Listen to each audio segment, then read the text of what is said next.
Hello ways அனைவருக்கும் வணக்கம். மிதுன ராசி ராசிக்காரர்களின் குழந்தைகள் எப்படி இருக்கும், குழந்தைகளின் வாழ்க்கை எப்படி இருக்கும்? மிதுன ராசிக்காரான உங்களிடம் சில பிரேத்தமான குணங்களை பார்க்க முடியும். அப்படியே அவங்க தாத்தா மாதிரியே விரலை நீட்டி என் பையன் பேசுகிறான் பாரு, அவரும் இப்படி தான், யாராவது போய் பேசிட்டா கோபத்தில் ஆகாயத்துக்கும் பூமிக்கும் குதிப்பார், கண்ணெல்லாம் சிவந்துடும். இப்படி தந்த வழி பார்ட்னரின் குணராசியங்களை கடந்தும் குரோசங்களுடன் உங்கள் மகன் இருந்தால் உங்கள் ஜாதகத்தில் ராகு யோகமாக இருக்கிறார் என்று அர்த்தம். ஆபீஸில் தலைக்கு மேல் வேலை கிடைத்தாலும் உடம்புக்கு முடியாமல் போனாலும் கூட நித்திய பூஜை தவறாமல் செய்வீர்கள். அனாவசியமாக வெளியில் எதையும் சாப்பிட மாட்டார். ட்ரீட் பார்ட்டின்னு யார் கூப்பிட்டாலும் எனக்கு வேலை இருக்குன்னு ஒதுங்கிப்பார் என்று வாழ்க்கை துணையும் சாஃப்ட்வேர் கம்பெனியில் வேலை பார்த்தாலும் என் பொண்ணு எங்கள் அப்பாவை தான் கொண்டு வந்திருக்கா என்று அம்மாவும் பூரிப்போடு சொல்வதற்கு காரணமானவரே கேதுதான். உதிக்கும் போது விதிக்கப்பட்ட கிரக அமைப்புப்படிதான் குழந்தைகள் பிறக்கிறது. மிதுனராசிக்காரரான உங்களுக்கு பூர்வ புண்ணியாதியாக சுக்கிரன் வருவதால் பிள்ளைகள் மூக்கு மொழியுமாக சுருண்ட முடியோடு அழகாக இருப்பார்கள். பிள்ளைகளை திருவிழா வைத்து தேரில் ஏற்றாத குறையாக அழகு பார்ப்பீர்கள். உங்களில் பலருக்கு இரட்டை குழந்தைகள் பிறக்க வாய்ப்பு இருக்கிறது. அப்பா இன்னும் இந்த ஓவர் முடியல, இன்னும் 2 பந்து இருக்குப்பா, ஏன்பா வெறும் பின்னா போடுற என்று அப்பாவிடம் நண்பனை போல சகஜமாக உரிமையுடன் பிள்ளைகள் பேசும் அளவிற்கு மிகவும் நெருக்கமாக இருப்பீர்கள். உங்களுக்கு பெண் குழந்தை பிறந்தவுடன் அதிர்ஷ்ட காத்து உங்கள் பக்கம் வீச தொடங்கும். இங்கே சில நுணுக்கங்களை, ஜாத விஷயங்களை உங்களுக்கு கூற விரும்புகிறேன். உங்களின் சொந்த ஜாதகத்தில் சுக்கிரன் வலுவாக இருந்தால் உங்கள் பிள்ளைகள் திரைத்துறையில் பிரபலமடைவார், மிளிர்வார்கள். நல்ல பாடகராகவோ, பாடல் எழுதுபவராகவோ, நடிகராகவோ, இயக்குநராகவோ புகழ் பெறுவார்கள்.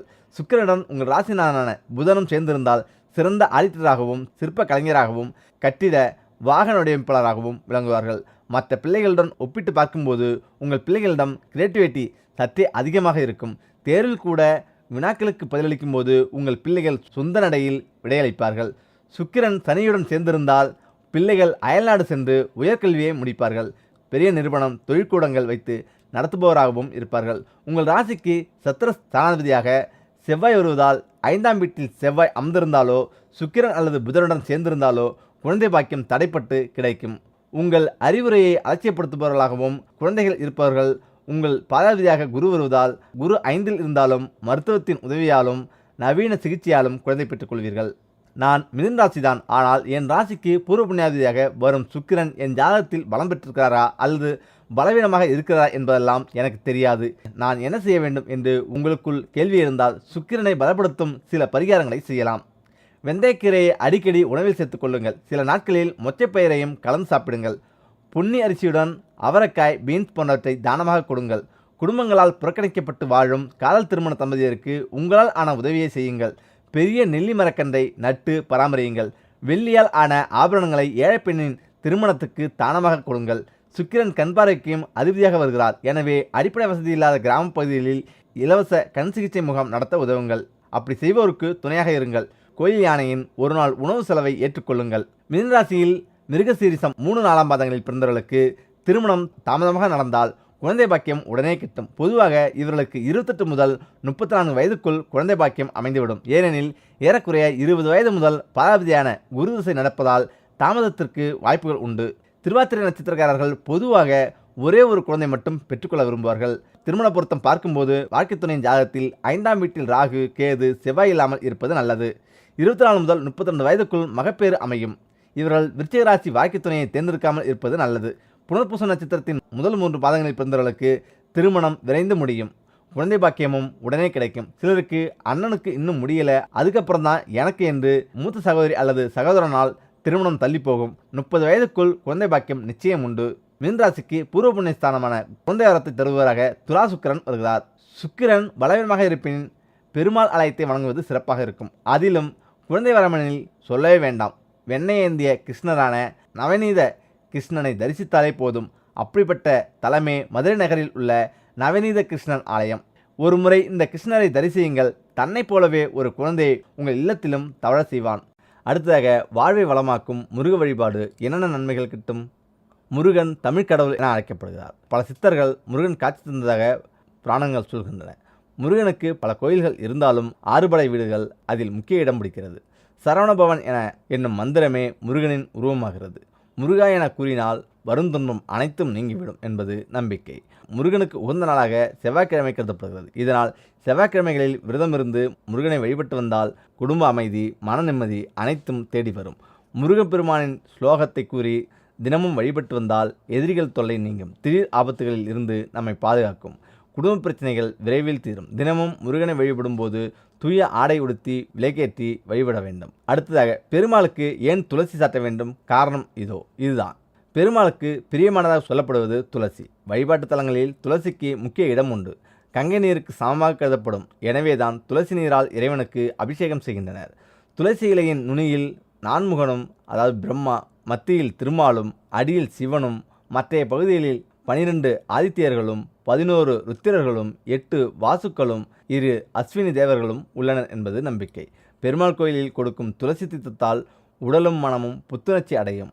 துளசி மாலையை அணிவிக்கும் போது இதயத்திற்கு நேராக வைத்து, சுவாமி, இந்த துளசி மாலையோடு பக்திமயமான என் இதயத்திற்கும் என் இதயத்தையும் உனக்கு சமர்ப்பிக்கிறேன், எப்பொழுதும் எனக்கு துணை செய் என ஆண்டவனிடம் பிரார்த்தனை செய்ய வேண்டும். உங்களுடைய அனைத்து துன்பங்களும் விலகி செல்வம் பல மடங்கு பெருகும். அடுத்ததாக, மகிழ்ச்சி அதிகரிக்க, லட்சுமி கடாட்சம் பெருக மாட்டு சாணத்தை கொண்டு இதை செய்யுங்கள். குடும்பத்தில் உள்ள கடன் தொல்லைகள் நீங்கி மகிழ்ச்சி அதிகரிக்க, லட்சுமி கடாட்சம் பெருக நம்மை சுற்றி நேர்மறை அதிர்வுகளை உருவாக்க வேண்டும். ஆம், இதற்கு ஒரே வழி, வீட்டில் சிறிய ஹோமங்களை செய்ய வேண்டும்.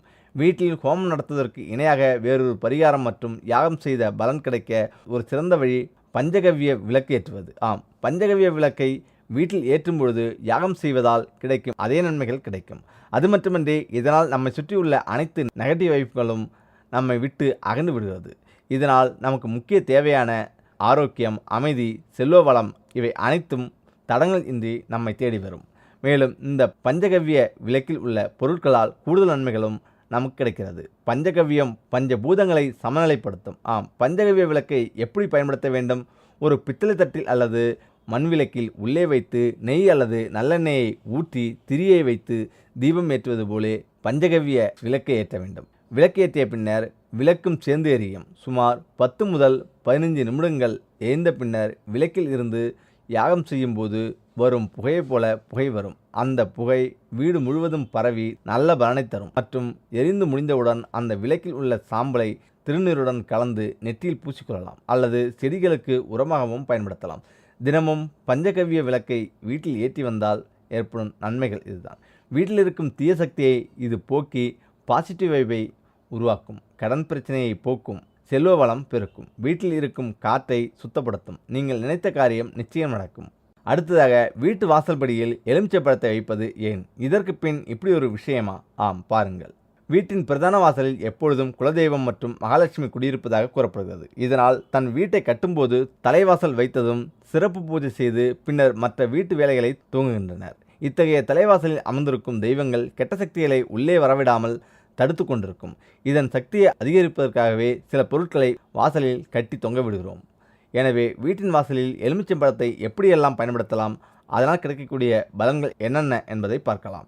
வீட்டிற்குள் கண்ணுக்கு தெரியாத எந்த ஒரு கந்திஷ்டியாக இருந்தாலும் சரி, கெட்ட சக்தியாக இருந்தாலும் சரி, நுழையாமல் இருக்க வேண்டும் என்றுதான் எல்லோரும் நினைப்போம். வீட்டிற்குள் நுழைபவர்களின் கெட்ட எண்ணம் வாசலிலேயே நிற்க வேண்டும் என்பதற்காக நாம் பல பரிகாரங்களை செய்திருந்தாலும் எல்லாவற்றையும் விட ஒரு சுலபமான பரிகாரம் உள்ளது. இப்படி செய்யும் பட்சத்தில் வீட்டில் கடன் தொல்லை அதிகரிக்காது, வீட்டில் நிம்மதி நிலைத்திருக்கும், சண்டை சச்சரவுகளுக்கு வாய்ப்பில்லை, சுபகாரிய தடை இருக்காது என்பது குறிப்பிடத்தக்கது. 2 எலுமிச்சை பழங்களை எடுத்துக்கொண்டு அதை 4 பாகங்களாக பிளந்து கொள்ளவும். அதை 4 துண்டுகளாக வெட்டக்கூடாது. பிளக்கப்பட்ட எலுமிச்சை பழத்தின் உள்பாகத்தில் உப்பை முழுமையாக நிரப்பி அதில் 2 மிளகு போடுங்கள். பின் எலுமிச்சை பழத்தின் 4 வெளிபாகத்திலும் மேல் பகுதியில் என மொத்தம் 5 பகுதியிலும் மஞ்சள் மற்றும் குங்குமம் போட்டு வைத்துவிட வேண்டும்.